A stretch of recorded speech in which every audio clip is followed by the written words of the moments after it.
Welcome, everyone, to another episode of the Mochi Tapes, Transmissions from the Last Frontier. It is so good to be back opening up this world again. Yeah, and we are literally pulling another cassette tape from that fateful cardboard box today. You know, the one discovered in that remote Girdwood, Alaska cabin. Right, our treasure chest of underground radio history. Exactly. And I want you to imagine a pirate radio DJ for a second. You know, a guy who spent years broadcasting this incredibly eclectic, anti-establishment worldview from a freezing tent in the Alaskan wilderness. Which is just, the ultimate romantic rebel image. Totally. But imagine that guy suddenly being handed the keys to a federally regulated, legitimate radio station. It's a massive shift. It really is. Does the rebel lose his edge when he goes legitimate, or does he finally get a megaphone big enough to actually change the world? That's what we're looking at today.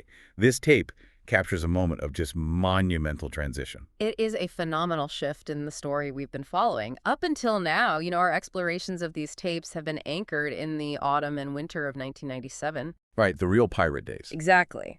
Back then, Mochi was the outlaw voice of 88.5 FM Glacier City Radio. He was operating entirely outside the boundaries of the Federal Communications Commission. He literally broadcasted from a tent. A tent, yeah. And then later, from the rather romantic, lofty heights of a turret on a local residence house. Which is such a great visual. But this cassette, the one we have queued up today, thrusts us into a completely new era. We have jumped forward to September of the year 2000. The new millennium. Yeah. And the landscape of Girdwood Radio has completely transformed. Glacier City Radio is no longer a pirate operation. They're legit. They have gone legitimate. They are officially an FCC-approved station now. They've been granted the call letters KEUL, and they're broadcasting just slightly up the dial at 88.9 FM. Which is no small feat. You're tuning in to a broadcaster who has wandered the globe, who has absorbed the communal energy of the Pacific Islands, and who has now returned to the cold, isolated reality of his Alaskan home. Yeah, he is navigating a brand new official medium. He has an FCC license hanging over his head, and he's broadcasting from a shed instead of a castle turret. But the central tension of this entire broadcast is this. Does a nomad lose his cosmic outlaw spirit when he's suddenly forced to play by the rules? I think we can all relate to that specific kind of anxiety, right? Think about your favorite independent creator right now. Maybe it's a gritty YouTuber you followed for years, or, I don't know, a local underground artist. Right. And one day you hear the news that they've been bought out by a massive tech platform or signed to a major studio. And your stomach instantly drops. You worry the executives are going to sanitize their voice, smooth out all their weird edges, and turn them into corporate background noise. It's a very real fear. Yeah. And you click on their first official major label release, just holding your breath. But the moment they start speaking, you let out this massive sigh of relief because you realize their soul is entirely intact. That is the exact relief that washes over you when you listen to the opening seconds of this tape. Oh, the relief is palpable. Because even though Mochi is now operating on KEUL 88.9 FM, this official government-sanctioned frequency, his opening is as uncompromisingly ethereal as it was in 1997. It really is. The very first words we hear from him through the static announce that we are, in his words, floating with Mochi on the afternoon sunset vibration. He hasn't compromised his esoteric vocabulary for the mainstream audience one bit. Not at all. And the music he chooses to open the broadcast proves it instantly. He doesn't start with a catchy station ID jingle required by management or anything like that. Right. He doesn't play a top 40 hit to appease the new mainstream listeners who might be scanning the dial. Tracks 1 and 2 of this broadcast plunge you into a deep, immediate immersion into spiritual soundscapes. He starts with this sweeping, complex choral arrangement that blends absolutely seamlessly, and the crossfade is beautiful, into a melodic Hindu chant by a group called Shiva's Garden. The lyrics are explicitly praising the sweet guru and chanting hallelujah. Let's look at the mechanism of why he does this. Think about the reality of his listeners in September 2000. They are tuning in during an afternoon slot in Alaska. Yeah, they're likely driving home from a grueling shift, or chopping firewood, or just dealing with the mundane, heavy realities of early winter preparation. The bills, the commute, the stress of the physical environment. Mochi uses these ancient choral chants as a psychological palate cleanser. Wow, yeah. He is actively stripping away their mundane worries in the first 5 minutes. Exactly. He is demanding that they center themselves in a spiritual space before he introduces any of the heavier themes he wants to explore. He's using the radio wave to recalibrate their brainwaves. And once he has successfully centered them in that Hindu chant, he abruptly transitions into the third track. He plays an acoustic, folk-driven song called I Wonder by an artist named Nomad. And you just have to appreciate the serendipity of the artist's name alone. Seriously. The curation is incredibly deliberate. Nomad was a relatively obscure acoustic artist, but the lyrical themes of this specific track hit the nail on the head regarding Mochi's current existential situation. Right, because the song persistently asks, every road that I take makes me wonder, will I make it home? Will you still find me here?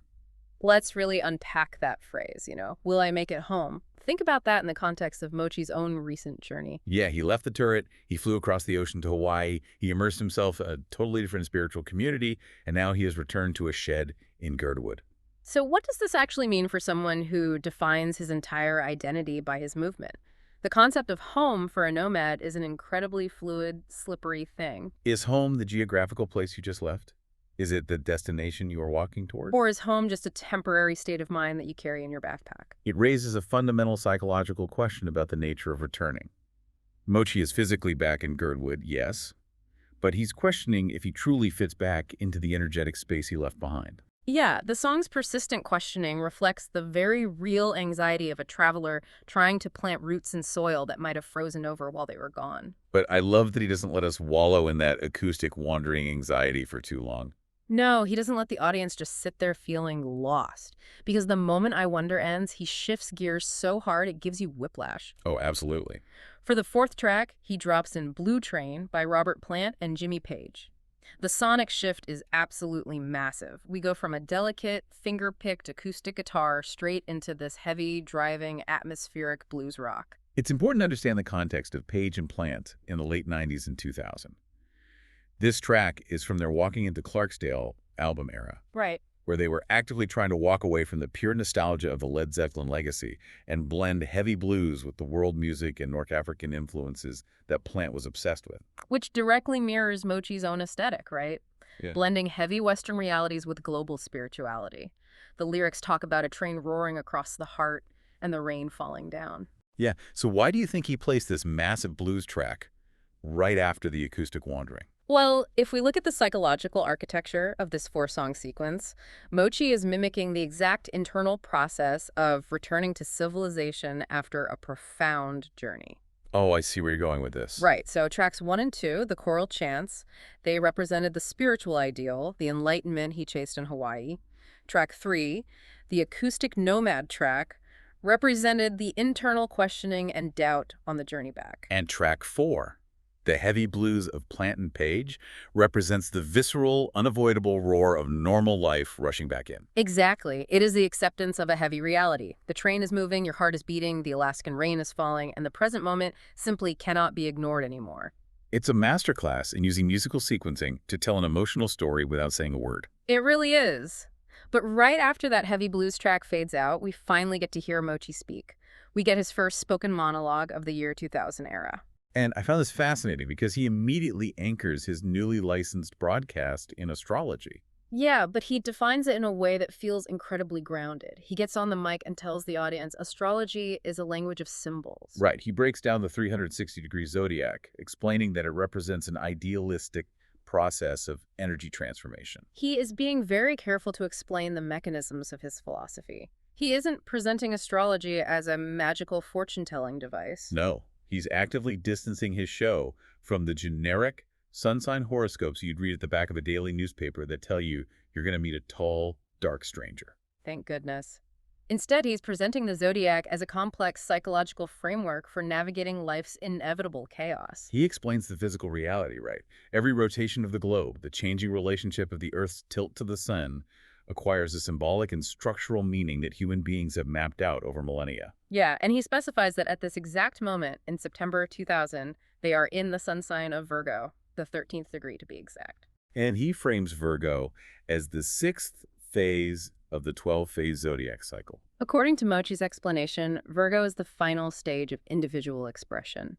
It's about getting deeply rooted in your own personal power, knowing exactly who you are, what your skills are, and how you express yourself, before you cross the halfway mark of the zodiac and inevitably meet the crisis and change brought on by other people. His framing is just beautiful. He says, life is always flowing, and how we meet change is how we grow and how we transform, and that's what Virgo energy is all about. He is basically telling his listeners that change is coming, winter is coming, corporate structures are coming, and the only way to survive is to know your own internal structure. And this leads him directly into his discussion of the Sabian symbols. Okay, we need to pause here because we've mentioned Sabian symbols in previous tapes, but we really need to explain how this works. What exactly are these symbols? Because Mochi leans on them heavily. It's a fascinating piece of esoteric history, actually.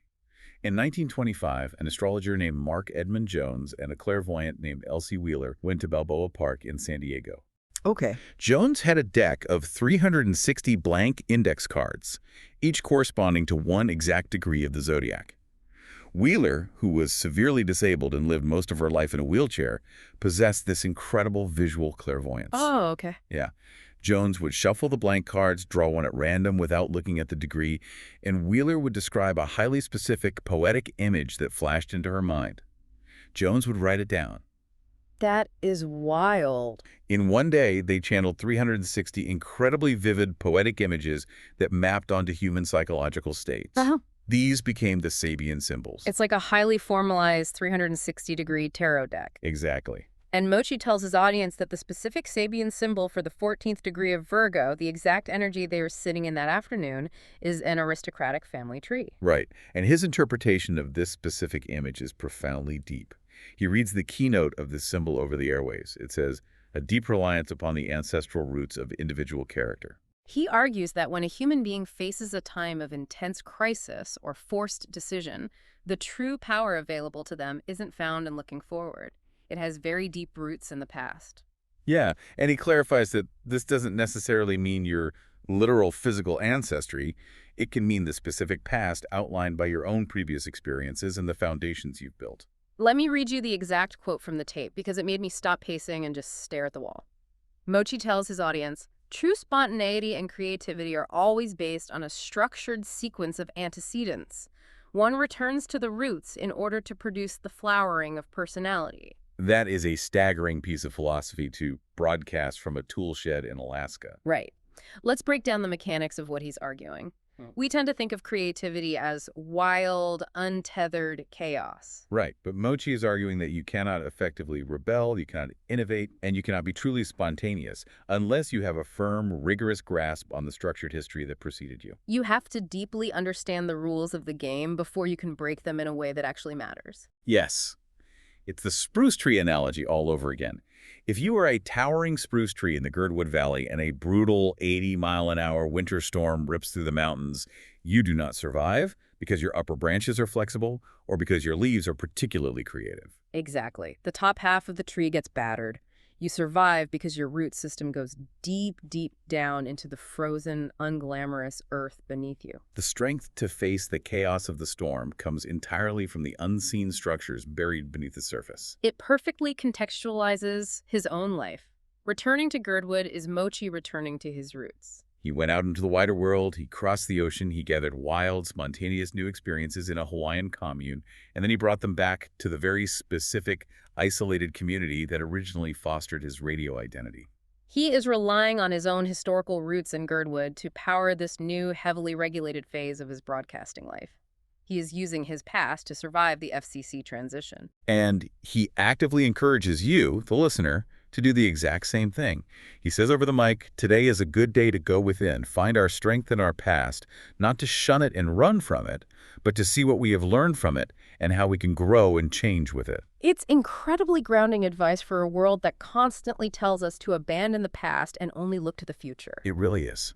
And after delivering that deep philosophical monologue about roots and history, he transitions into the second musical set of the afternoon. Right, and he continues this exact theme of honoring the ground we walk on, but he expands the geography drastically. He plays tracks 5 and 6, which are this incredibly vibrant blend. He plays another sacred chant featuring these sweeping cinematic vocal arrangements, and he mixes it straight into a driving percussive Afro-pop track. Now, you have to picture the contrast of the mechanism here. He is beaming these rich, warm, tropical global rhythms into the cabins of people who are putting on thick wool layers, looking out at rugged, snow-capped mountains. Why do that? Well, he uses the physical mechanism of the radio waves to transport world music into an isolated valley, reminding his listeners that their local roots are actually connected to a massive global human tapestry. He is sonically breaking down the geographical isolation of the Alaskan Valley. But he doesn't leave them in Africa. In track 7, he violently snaps the focus back to the American landscape with a song called Cheyenne Anthem by the classic progressive rock band Kansas. And the lyrics of this song, which are featured incredibly prominently in the recording, are devastating. They really are. The vocals sing out, "Take me from my ancient home, land of my fathers, I can't leave you now. The wheels are rolling, hear the howling winds of war. It's my destiny to fight and die. But is there no solution?" It's a song written directly from the perspective of an indigenous person facing the violent, unstoppable expansion of European-American civilization. To understand why Mochi plays this, we have to look at the historical context of Kansas and 1970s progressive rock. In the late 70s, during the Lestoverture era when this was recorded, there was a sudden movement within rock music to critically re-examine the myth of American manifest destiny. Yeah, and Mochi, throughout his pirate days, consistently offered harsh critiques of industrial capitalism and advocated for indigenous respect. By playing Cheyenne Anthem in the year 2000, he is using a nostalgic rock song as a spiritual warning. It acts as a reminder of the historical displacement that occurred to create the modern paved world we currently inhabit. But wait, if Mochi is all about finding your roots, isn't playing a song about entire nations having their roots violently ripped out of the ground a little contradictory? Well, not contradictory, it's a cautionary tale. He just spent 10 minutes telling his audience to rely on their ancestral roots for strength. Playing Cheyenne Anthem forces the listener to consider the true, violent cost of what we call civilization. What happens when those roots are violently severed by external forces? The individual dies. The culture dies. Exactly. It's a macro-level historical tragedy that perfectly underscores his point. Protect your roots, because history shows us how easily they can be destroyed by the machine of progress. That is incredibly heavy. I mean, it's a massive geopolitical grief to broadcast on a Tuesday afternoon. But Mochi is an absolute master of emotional pacing. He knows you can't just leave an audience in that state of macro-level despair. Yeah, so right after that massive grief, he drops down into something unbelievably intimate for track 8. He plays "Isn't That What Friends Are For?" by the legendary folk artist Bruce Cockburn. The transition here is brilliant in its scale.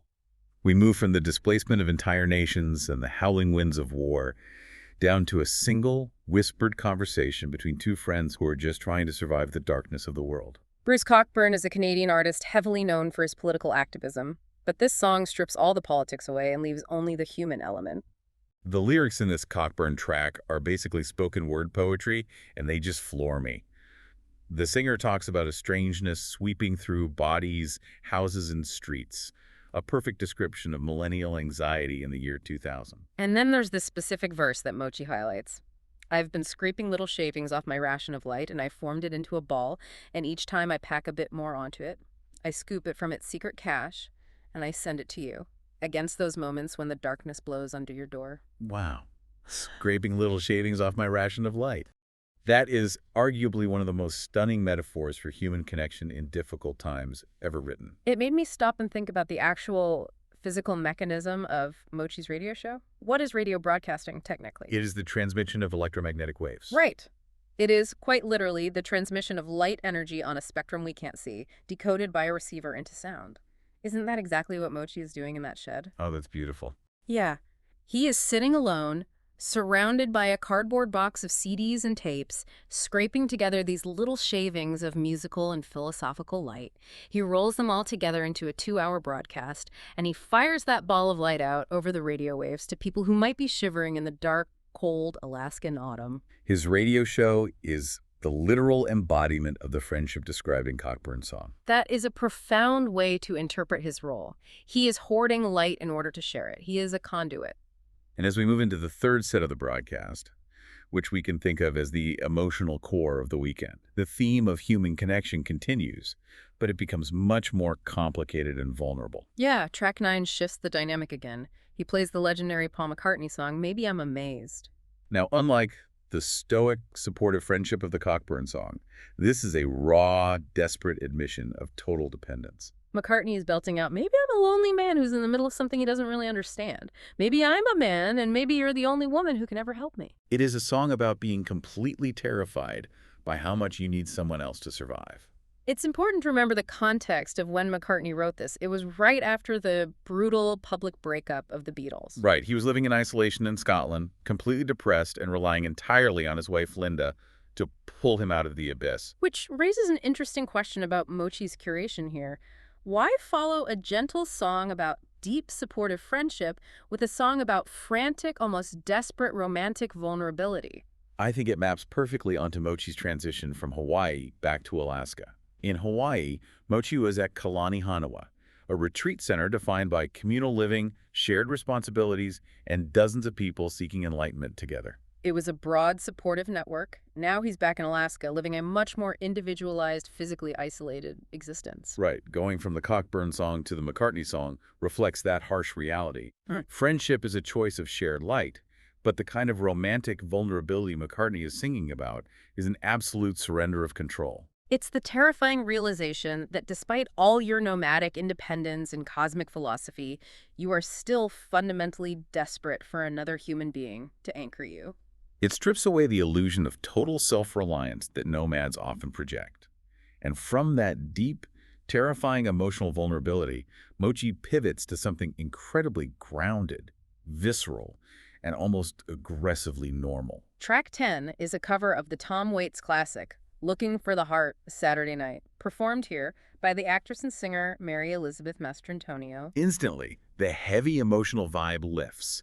The lyrics paint this incredibly vivid, tactile picture of working-class weekend culture. You can totally see it. You're gassing up the Oldsmobile, you're getting paid on a Friday afternoon, your pockets are literally jingling with coins. You're combing your hair and shaving your face specifically to wipe out every trace of all the other days in the week. You're cruising down the boulevard looking for the crack of the pool balls, the taste of a cheap beer, and the neon buzzing in the window.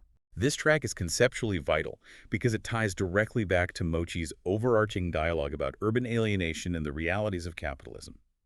Yeah, Mochi spends a lot of time talking about high-minded cosmic vibrations and esoteric astrology, but he never loses sight of the working-class reality of his listeners in Girdwood. Saturday Night in the song isn't just a party, it is the workers' brief, neon-lit rebellion against the machine of the work week. It's the one night you get to own your own time, wipe away the grease of your labor, and chase a feeling of magic, even if it's just in a dingy dive bar. It grounds all of his lofty cosmic ideals into the very real, very relatable desire to just go out, put a quarter in a jukebox, and feel alive after 5 days of selling your labor to survive. It proves that Mochi isn't just a detached guru sitting on a mountain. He understands the grit, the sweat, and the absolute necessity of the weekend. He fundamentally understands his audience, and after letting the listener cruise through that Saturday night fantasy, Mochi comes back on the mic for his second major monologue. He transitions his astrological focus away from the sun in Virgo and turns his attention to the moon. He notes that the moon is currently in the sign of Sagittarius, specifically in its first quarter phase. He breaks down the physical and symbolic mechanics of the lunar cycle for the audience in a way that is incredibly practical. He explains that last week was the new moon. In astrological terms, the new moon is the time for seeding the impulse, for resting, and for dreaming about what you want to accomplish. But now, they have entered the first quarter moon, and the first quarter moon demands physical action. The dreaming phase is officially over. And this is where his analysis gets very nuanced and a bit paradoxical. Because, as he notes to his listeners, Sagittarius is a fire sign, but it's a dreamy fire sign. Right. It's associated with high philosophical ideals, grand visions, and aiming your arrow at the stars. Which made me push back when I was listening to the tape. I mean, if Sagittarius is this dreamy, highly idealistic sign focused on philosophy, how are you supposed to take practical, boots-on-the-ground action on something that is inherently lofty or out of reach? Doesn't that contradict the demand of the first quarter moon? It seems like a contradiction, but Mochi addresses the mechanism of that paradox directly. He says that the specific energy of Sagittarius is what makes the impossible action possible. Oh, that's interesting. Yeah, the energy of this specific lunar phase infuses your physical actions with a blind enthusiasm, making a grand goal that previously seemed totally unobtainable suddenly feel like it's within your grasp. It removes the heavy restrictions of doubt. You take action because you were dreaming so big. And he does this specific thing that I absolutely love about his broadcasting style. He blends this high-level esoteric cosmic energy with hyper-local Alaskan geography. Yes. He notes that Sagittarius gives us a deep desire for adventure, a love of change and motion, and the sudden itch to travel. So how does he instruct his audience to channel this energy? He says on the air, so maybe it's a good time to go outside, take a drive down to Hope, maybe to Seward, maybe up past Anchorage, get out of town for a while. He is literally mapping a 360-degree astrological chart onto the highway system of the Kenai Peninsula. He's taking an abstract cosmic concept and making it physically actionable for someone sitting in their pickup truck on the Seward Highway. If you know the geography, driving to Hope or Seward from Girdwood means navigating winding coastal roads, mountains, and vast expanses of wilderness. It's the perfect physical manifestation of a Sagittarian journey. Yes, and he takes it even a step further, mapping it directly onto the physical human body. He tells the audience the astrological fact that Sagittarius traditionally rules the thighs and the hips. So he literally commands his listeners to get up and shake their booty. He promises that he's got dance music coming up to help them do exactly that. It is the perfect example of his approachability. In a matter of minutes, he goes from talking about the 360-degree zodiac as an energetic transformation to mapping out a road trip to Anchorage to saying, the moon is in Sagittarius, so shake your hips. It's masterful radio pacing. It prevents the philosophy from becoming overly dense. And he delivers on that promise of physical movement in the fourth set of the broadcast, which we can analyze as a sequence entirely dedicated to healing and rhythm. He starts tracks 11 and 12 with this gorgeous symmetry to the very opening of the show.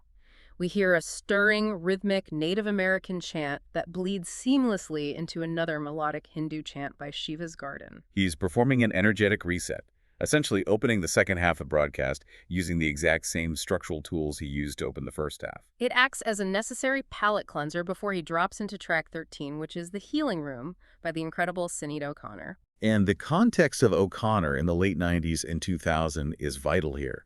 She had faced immense public trauma, backlash, and ostracization after tearing up a picture of the Pope on Saturday Night Live. She spent years trying to heal from the violence of the public eye. And the lyrics of this song are incredibly potent, especially following Mochi's discussion of astrology and roots. O'Connor sings, I have a universe inside me, I have a healing room inside me, the laughing healer's there, they feed me, they make me happy with their laughter. The concept of having an entire universe, complete with laughing healers, safely locked inside yourself. It's such a comforting, radical thought. And if we connect this to the Sabian symbol from his first monologue, the aristocratic family tree, and the necessity of returning to one's roots, we see a much deeper layer of meaning. Right. Returning to your roots isn't just about researching your genealogical family history. And it isn't just about driving your car back to your hometown of Girdwood. No, it's about accessing that internal healing room. When the external world, the crushing capitalism, the urban alienation, the brutal winter storms becomes too overwhelming, your ultimate indestructible root system is the universe contained within your own mind. The laughing healers are inside you.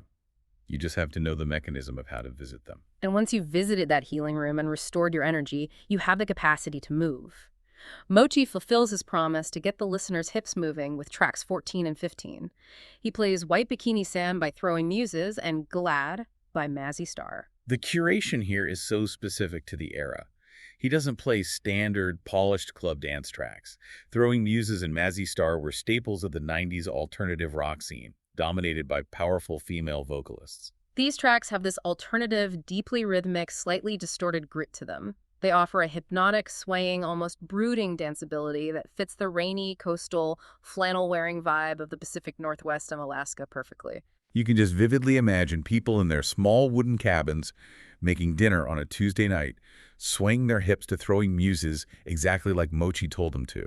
It's a deeply communal moment facilitated by radio waves, even though everyone is physically separated by miles of snow and forest.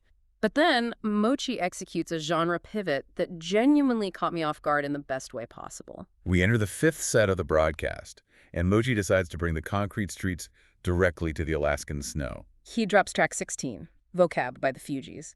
We go from the ethereal healing of Sinead O'Connor and the alt-rock sway of Mazzy Star straight into raw, lyrical, mid-90s hip-hop from their groundbreaking album, The Score. And the thematic shift is jarring, but incredibly intentional. Let's objectively analyze the content of the material Mochi chose to broadcast here. Okay. The lyrics of Vocab pull no punches whatsoever. The song explicitly discusses homicides, systemic poverty, genocide, and repeatedly asks the societal question, what's the matter with the black man? It critiques a systemic infrastructure that offers stolen cars, broken dreams, and poverty as the default reality for inner-city youth. It's a raw documentary of urban survival. And what Mochi is doing by playing this is profound. He is taking these intense inner-city realities, the asphalt problems, the systemic neglect, the violence, and he's blasting them out over the snowy, isolated mountains of a relatively wealthy, predominantly white ski town. He is using the mechanism of his FCC-licensed radio station to force a global collective consciousness. He refuses to let his audience hide in the pristine beauty of their wilderness bubble. He is presenting this music and essentially saying, this is also the world. This is also happening right now. You need to hear and acknowledge this reality. It completely shatters the comfortable isolation of the valley, and he follows up the Fugees with another hip-hop-infused track from the exact same musical family, but one with a distinctly different, much more subversive tone. Track 17 is Something About Mary by Wyclef Jean, who was, of course, a member of the Fugees. Oh, this track is brilliant on so many levels. It really is. At first listen, if you aren't paying close attention to the lyrics, it sounds like a sweet, nostalgic R&B love song. Wyclef is singing about a girl named Mary in a backyard and asking his granddad for permission to get a kiss. It sounds incredibly innocent. But the double entendre is completely transparent once the chorus hits and you understand the mechanics of what he's doing. The song is an unmistakable, heavily coded ode to marijuana. It's a long tradition in music to use double entendres to bypass censors. Wyclef calls her Miss Mary, mentions that she is homegrown, and the track literally features Wyclef giving explicit breathing exercises to the listener over the beat. Inhale, exhale, now hold it down. Now breathe in my face, Mary J. It's hilarious, and it is so wonderfully subversive when you consider the context of the room Mochi is sitting in. Think about Mochi's established persona. He has spent years on unregulated pirate radio openly talking about natural remedies, escaping capitalist stress, and altering one's consciousness to reach higher spiritual planes. But now he's operating on a government-regulated, FCC-licensed radio station. He has managers, he has call letters, he has a federal license to protect. He probably can't explicitly advocate for certain recreational activities the way he used to without risking huge fines. So, what does he do? He plays a catchy, mainstream, hip-hop love song that explicitly coaches his listeners on how to inhale deeply and hold their breath. It is his incredibly playful way of winking at his longtime audience. He's proving that he hasn't lost his outlaw edge. He has just learned how to play the corporate game with a smirk. It is the ultimate proof that the underground spirit can absolutely survive within official regulated structures as long as you know how to effectively wield the symbols. You can put the wolf in a dog show, but it still knows how to bite. And as we move into the final set of the broadcast, Mochi begins his farewells, pulling all of these disparate global threads back together. Track 18 brings the narrative full circle. He plays a song called Goodbye, again by the artist Nomad, who we heard at the very beginning of the broadcast questioning if he would ever make it home. The lyrics here perfectly encapsulate the internal tension of Mochi's existence. The singer says, "Soon I'll be going away. Not sure how long I'll be gone. Goodbye, my people. I'll remember you." It is the eternal anthem of the wanderer. Even as Mochi is actively reestablishing himself in Girdwood, taking a brand new time slot, and building a show on a new station, he uses this specific music to remind the audience that his physical presence is always temporary. The tension between putting down roots and pulling them up to leave is always active in his mind. He follows that melancholic acoustic departure with track 19, which represents a massive, undeniable pop culture moment, Shanti Ashtangi by Madonna, off her massive 1998 album Ray of Light. Now, this track is wild. It features William Orbit's heavy Western electronic pop production, but the vocals are Madonna singing a traditional verbatim Sanskrit yoga chant. The inclusion of this specific track is highly symbolic of the era and of Mochi's own journey. But wait, let me push back here. For years on his underground pirate station, Mochi was championing these obscure, esoteric, spiritual philosophies, playing authentic chants to a handful of dedicated listeners in the woods. Now, he plays a track where the biggest, most commercial pop star on the entire planet is chanting in Sanskrit over a club beat to sell millions of records. Right. Doesn't playing Madonna mean he actually did sell out to the mainstream? It's a valid question, but I'd argue it represents the exact opposite. It represents the popularization and mainstreaming of the very ideas he had been harboring in the underground. Ah, I see. By the year 2000, yoga, Eastern philosophy, and Sanskrit chants had permeated Western pop culture. Mochi playing Madonna isn't him selling out, it's him acknowledging that the underground won. The esoteric ideas he championed when they were fringe had successfully infiltrated the highest levels of global commercial pop music. It's a reflection of how dominant culture eventually absorbs the esoteric. That's a great point. It's the cosmic going fully mainstream. But Mochi is too smart to let a broadcast about roots end on a global pop star. He provides the ultimate, undeniable grounding for his final track. Track 20, the last song of the afternoon, is The Highways Song by a group called the Photon Band. And the vital piece of context here, the mechanism that ties the entire 2 hours together, is that the Photon Band is a local Girdwood group. Mochi played them constantly during his pirate transmissions in 1997. Exactly. Think about the incredible, sprawling journey Mochi just took the listener on. He took them to the cosmos by breaking down the esoteric astrology of Virgo and Sagittarius. He took them across the globe with sweeping African and Hindu chants. He took them into the brutal heart of the American inner city with 90s hip-hop. He explored deep internal trauma with Sinead O'Connor and soaring romantic vulnerability with Paul McCartney. He went everywhere. But for the final notes of the show, before he signs off his FCC license frequency, he always brings them back home. He plays music made by the local people living in the exact same snowy valley he is broadcasting to. It is the absolute perfect synthesis of his philosophy. It is the audio embodiment of the Sabian symbol he discussed earlier. You can explore the vastness of the universe, you can wander the globe, you can assimilate into the mainstream, but you must ultimately root yourself deeply in your immediate local community. So what does this all mean for this new era of Mochi? I think this tape definitively proves that while the frequency numbers changed, and while the physical location moved from a romantic turret to a utility shed, the soul of the broadcast remained entirely intact. He evolved from a renegade pirate into a licensed DJ, but his core mission to foster intuitive wisdom, to challenge the capitalist grind, to expose his listeners to the wider world, and to create profound communal connection was completely uncompromised. He survived the transition. He absolutely did. He took the lessons of his oceanic wandering and brought them back to the specific soil that needed them most. And that brings us to a final thought I want to leave you with today, building on the profound source material we've explored from this cardboard box. Consider Mochi's deep dive into the Sabian symbol, the aristocratic family tree. We live in a modern digital culture that constantly tells us that growth is always about moving outward. It's about reaching new heights, expanding our borders, acquiring new followers, moving to new cities, and constantly scaling up. But what if true growth, especially when you're facing the relentless chaos of a fast-moving, overwhelming, regulated world, is actually about digging downwards?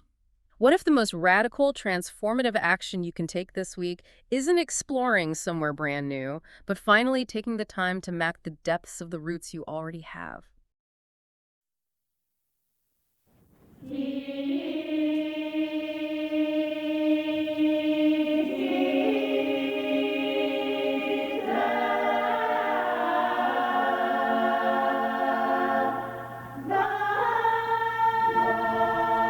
You're listening to KEUL Girdwood, FM 88.9. You're here floating with Mochi, the afternoon sunset vibration.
Girdwood, FM 88.9. You're here with Mochi, floating on the cosmic vibrations of the afternoon. Today the sun is in Virgo, the 13th degree.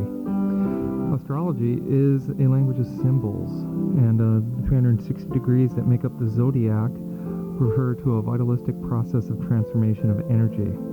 The 360-degree symbols correspond to the relationship of the Earth to the Sun, operating at different levels. Every day and night period, every rotation of the globe acquires a symbolic and structural meaning. The 12-fold zodiac deals essentially with varying modalities of solar energy as the waves of this energy strike the Earth. The series of 360-degree symbols deal with meaning. They represent a finite cyclic series of meanings which an individual may extract from experience related to these degrees and their symbols. Right now we're in Virgo, which is the 6th phase of the 12th phase zodiac cycle. It's the last one dealing with our individual expression, and it deals with the need for us to transform and grow. Once we've been rooted in our power, knowing who we are, what we are, where we are, and how we express ourselves, we meet crisis and change, because nothing is ever static. Life is always flowing, and how we meet change is how we grow and how we transform. And that's what Virgo energy is all about.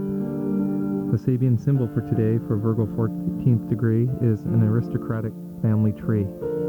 The keynote to this symbol is a deep reliance upon the ancestral roots of individual character. Stressed here is the fact that the power available to any man in time of crisis and decision has very deep roots in the past, whether the past of physical ancestry or the past outlined by a series of previous embodiments, conditioned by some dominant purpose. True spontaneity and creativity are always based on a structured sequence of antecedents, if they are at all generally spiritual, if they are able to meet the collective need. Only the actions that are necessary, even if only in the long run, for meeting such a need can actually be called spiritual. This symbol suggests a technique which at critical times must be used.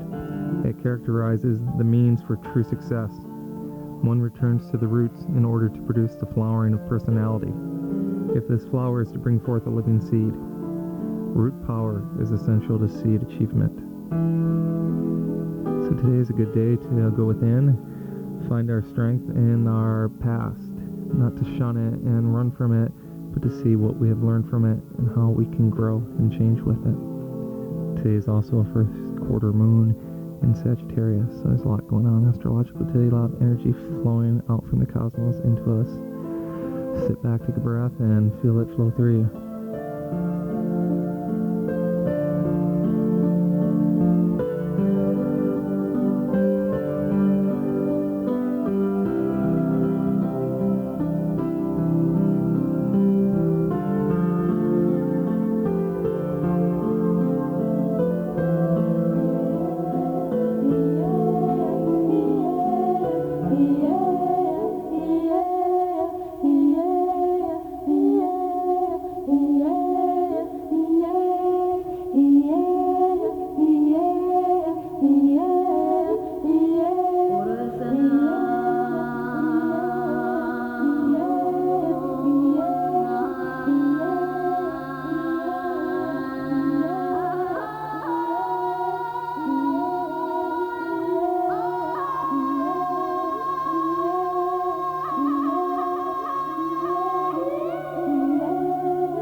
sun. Life has only just begun. We wed this land and pledged our souls to meet its end. Life has only just begun. Hear my people roam the earth. In the kingdom of our birth, where the dust of all our horses hides the sun. We are mighty on the earth, on the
longest-hung forest, dark spruce, bright maple,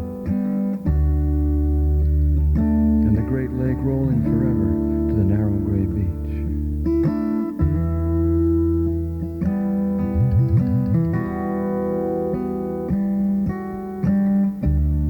I look west along the red road of the frail sun to where it hovers between shelf of cloud and spiky trees, receding shore.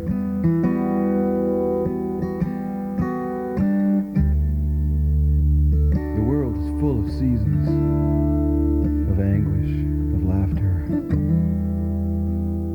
And it comes to mind to write you this. Nothing is sure. Nothing is pure. And no matter who we think we are, everybody gets a chance to be nothing.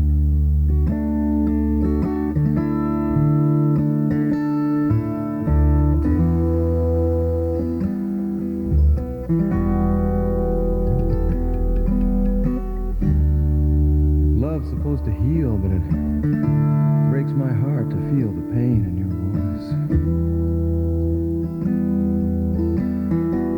But you know, it's all going somewhere. And I would crush my heart and throw it in the street if I could pay for your choice.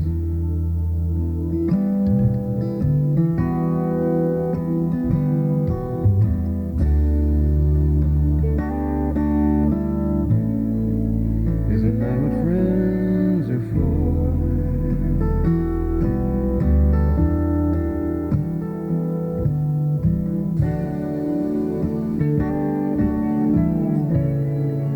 Isn't that what friends are for?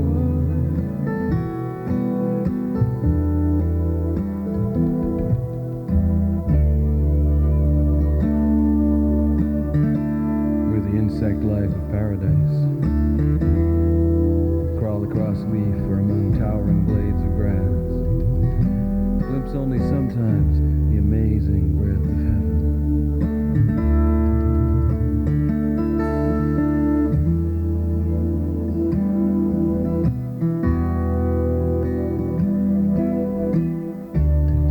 You're as loved as you were before the strangeness swept through our bodies, our houses, our streets.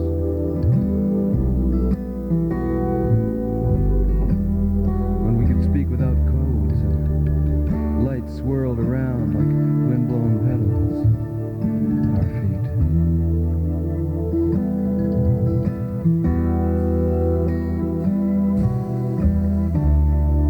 I've been scraping little shavings off my ration of light, and I formed it into a ball, and each time I pack a bit more onto it.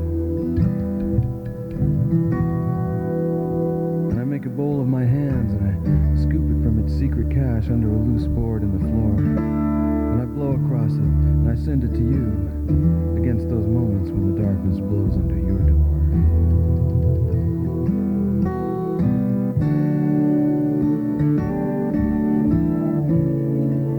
Isn't that what friends are for?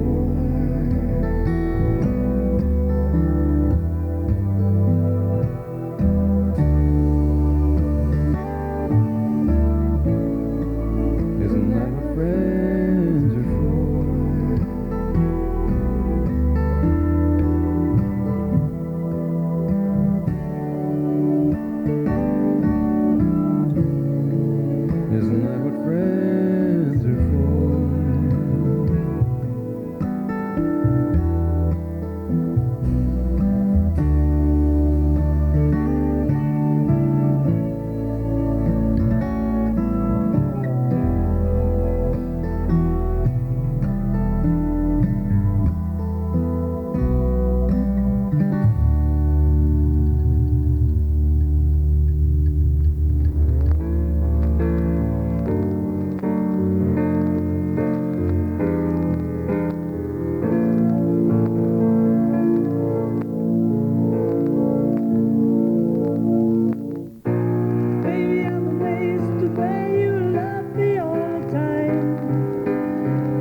listening to KEUL FM 88.9 in Girdwood. You're here floating along with Mochi, the afternoon vibration. Today the moon is in Sagittarius. It's a first quarter moon. It's a time for action. Last week was the new moon when we seeded the impulse. During the last week we've been dreaming about what it is that we're going to accomplish this cycle, and now is the time for it to take action. Sagittarius is a fire sign. It's a dreamy fire sign, so that means whatever action you take will be full of energy, and it should be idealistic. Strive for some dream to manifest as something that maybe is a little bit out of reach, but with the energy of Sagittarius, it is obtainable. Sagittarius can give us an idealistic feeling, or sometimes a sense of discontinuity, restlessness, or a desire for adventure and sports, a love of change and motion, and the itch to travel. So maybe it's a good time to go outside, take a drive down to Hope, maybe to Seward, maybe up past Anchorage, get out of town for a while. People around us will be warm and friendly, since Sagittarius is ruled by expansive Jupiter, but we may also have strong need for independence and feel unable to endure restrictions. It's a good time to be spontaneous, plug into your intuitive side, and be animated with a tendency toward superficial enthusiasm. Here the moon stimulates our aspirations for self-improvement and brings a philosophical influence. It's a good time for intellectual affairs, promoting ideas through publishing, lecturing, etc., or dealing with institutions of learning. Sagittarius rules the thighs and the hips, so it's a good time to get out and shake your booty. You go out and do some dancing tonight. We'll be having some dancing music coming up later on here on the show. So, here's a little reggae vibe. So maybe get up and start shaking your hips right now. First quarter moon energy is definitely a time for action. We got a week to the full moon, and that's when we blossom. So, everybody out there, take some action.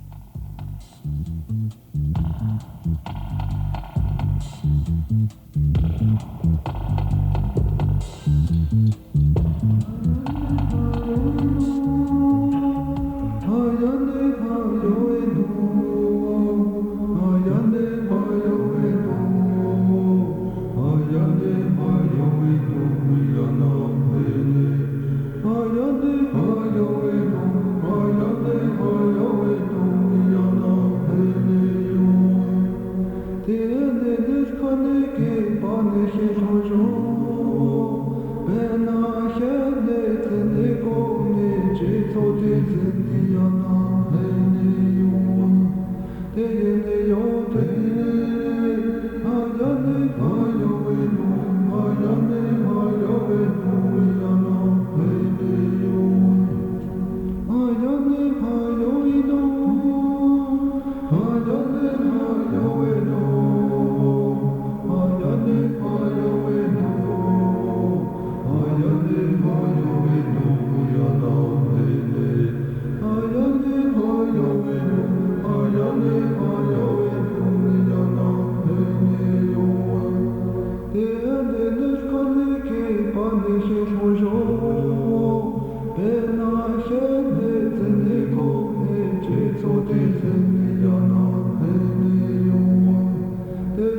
And it doesn't matter what you think you believe. You're not afraid if you don't know me. If you don't know me.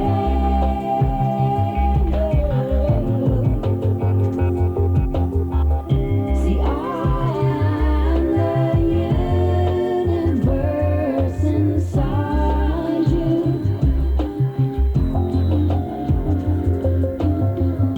You come to me and I will guide you.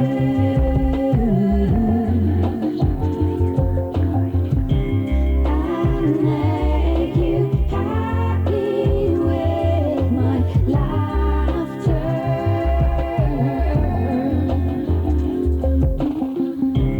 I join singing, you're my daughter.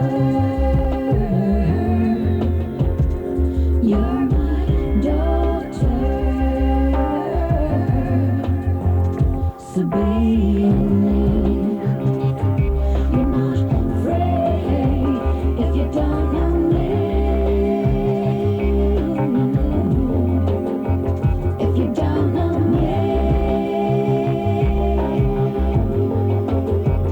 If you don't know me.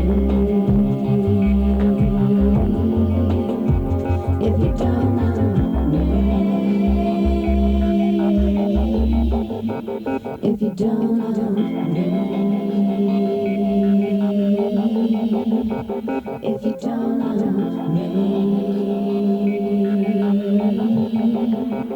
If you don't know.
about me. When I see you, I wanna kiss you, but I know that ain't right, so I ask I can hold you. Oh babe, I need you so bad.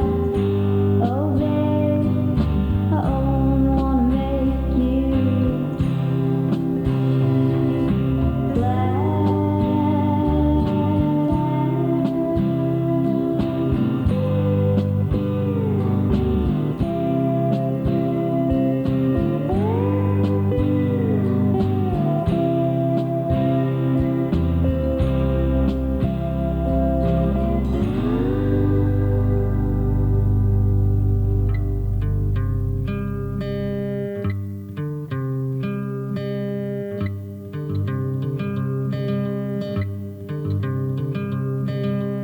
You got the vocab, I got the vocab. You got the vocab, you know I got the vocab. You got the vocab, I got the vocab. Hey yo, pass the mic so I can show them I got the gift of gab. Monkey see, monkey what? Monkey, monkey be yourself. Monkey see, monkey what? Monkey, monkey be yourself. Monkey see, monkey what? Monkey, monkey be yourself. Hey yo, catch me when I'm sober, but now I drink for the belt. So pass the road straight to the right hand side. Make no mistake that the buzz is on a try. Accident spring emergency, mind your busy body. He hit me, I broke his nose, the referee's Mr. Fuji. So hey to the blue jay, mockingbird don't mock. The last bird who mocked, he got caught in my rough neck chicken pot. So Mr. Rooster, give me a proof the crew at 6 a.m. He looked at me and laughed and said my music would make FM station. You're Haitian, you'll never get nowhere. But I swear on my grandmother grave we'd be here. So now when I backtrack for rhythm to make a nigga run and leave his tongue back. You think I'm cool, I think you're cool, so here's a shell cap. On your gluteus maximus and leave your handicap. Rat-tat-tat-tat, you got the vocab, I got the vocab. You got the vocab, you know I got the vocab. You got the vocab, I got the vocab. Hey yo, pass the mic so I can show them I got to get the gap. Yo, hope the boat, leave the boat for the Pope. Yeah, hope the boat, I leave the boat for the Pope. Yo, hope the boat, leave the boat for the Pope. Boat people, here we go. Heidi, Heidi, Heidi, ho, yeah. Some quest for the truth, some books they loot, and search for some knowledge that come running in the woods. And if I should to choose to be one, then I would be a damn good hood with books and looks to cook.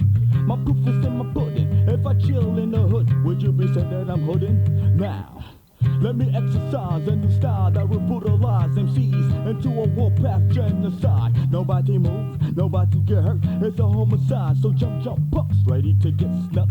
Eva Knievel was my man, so I'm full of stunts. I'm worse than Phillies, I'm just straight up blunt, huh?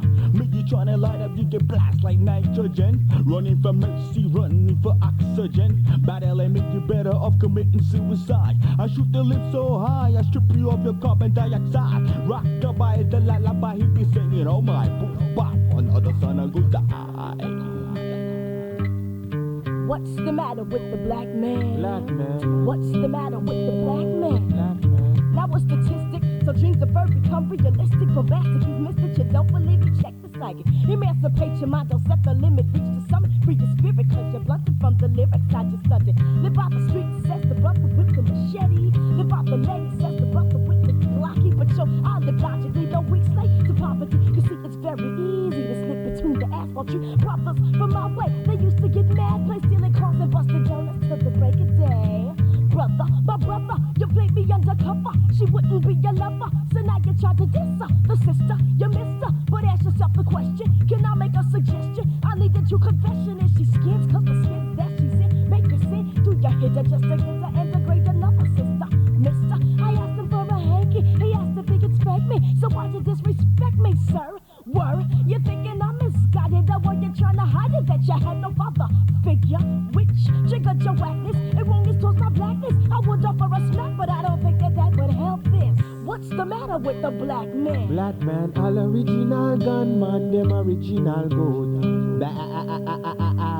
All original gunman, them original good. Jack in the top and the bottom, I fell in my booby trap with a rap on the 48 track, pay back, sit back on the transit for rack. Come in, right in his act, as a matter of fact, I'm strapping a pack like a cost 6 pack, now bring it back. Whoa! United we stand, divided we crumble. What's the flavor? Babylon, fall. United we stand, divided we crumble. What's the flavor? Babylon, fall. These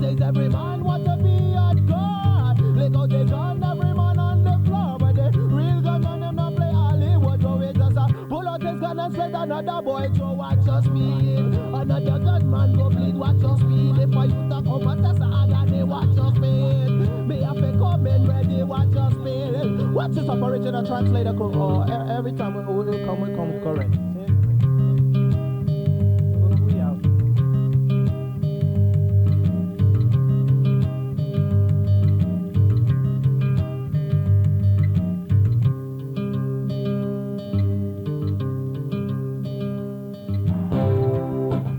Yo, I'ma dedicate this to everybody that was at Woodstock 99.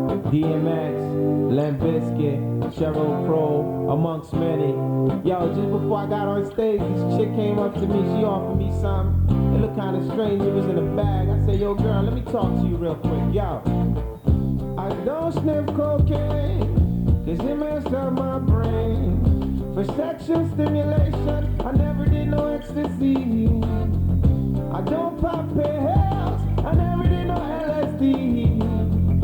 But I wouldn't mind a kiss from Mrs. Mary, cause she's homegrown and you can hold her in her backyard.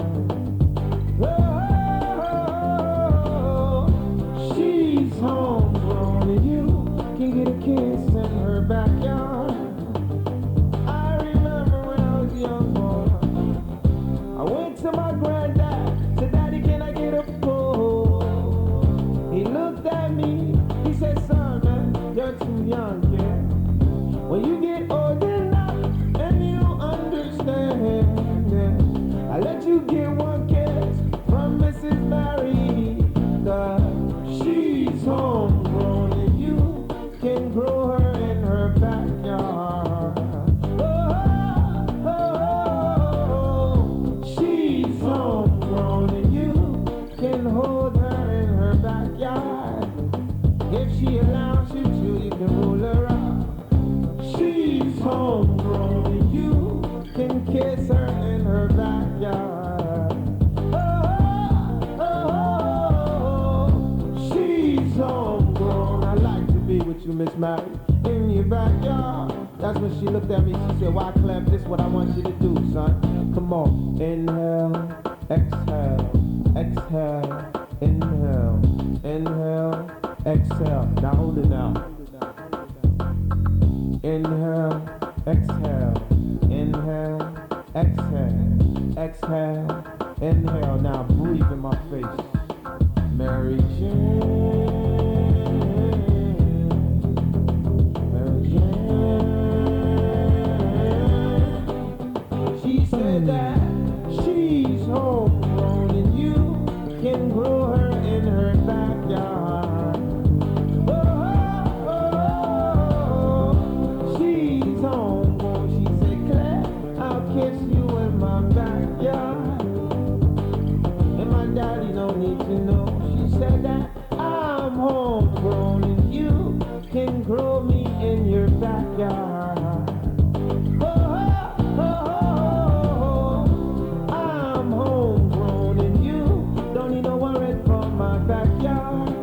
That's when I said, I'm gonna get in trouble. I gotta go, girl. This is what she said. No, no, no, no. Strictly la la to take me higher and higher. La la la la. Strictly la la to take me higher and higher. La la. I feel like slide. Strictly la la. And the fam take me higher. I'm about to take you higher. Come on, y'all. I'm about to take you higher. Come on, I'm about to take you higher. Yo, and for anybody sleeping on my guitar skills, it's about to be on right about now. Turn my guitar up, yo.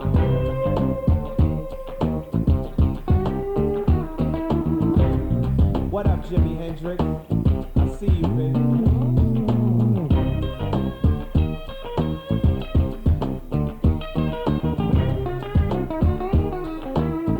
Yo, Carlos Santana, thanks for the lesson, baby.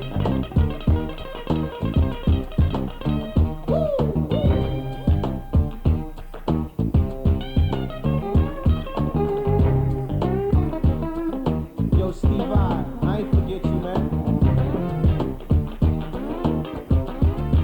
the Godfather B.B. King. To my man Eric Clapton. I think I'm forgetting somebody, man.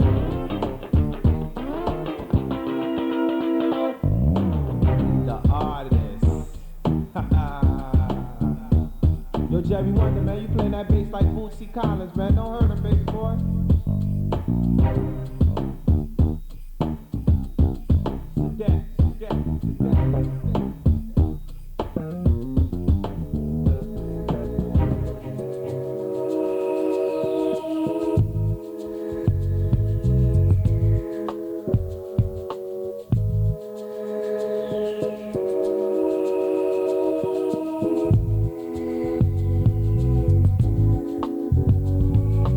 Soon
Shakaram, Shankrachakrasi, Avapuru Shakaram, Shankrachakrasi, Taharinam, Taharinam, Sahasrahasra Shirasam, Taharinam, Taharinam, Sahasrahasra Shirasam,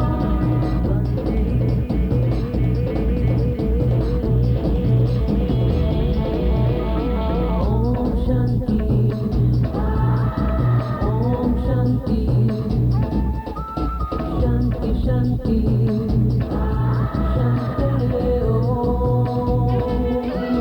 Om Shanti, Om Shanti, Shanti Shanti, Shanti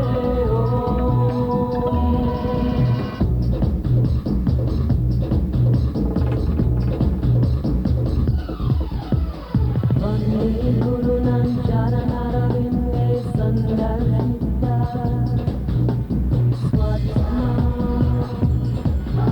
Sutavabhute Prayase Jambalikaya Mande Samsara Hala Hala Moha Shantiye Hala Hala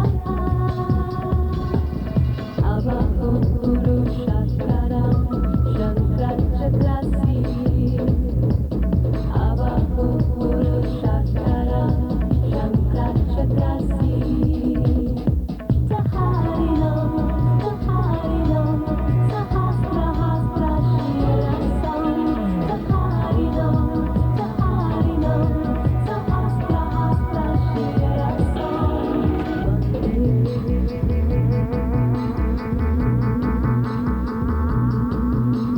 Om Shanti, Om Shanti, Shanti Shanti,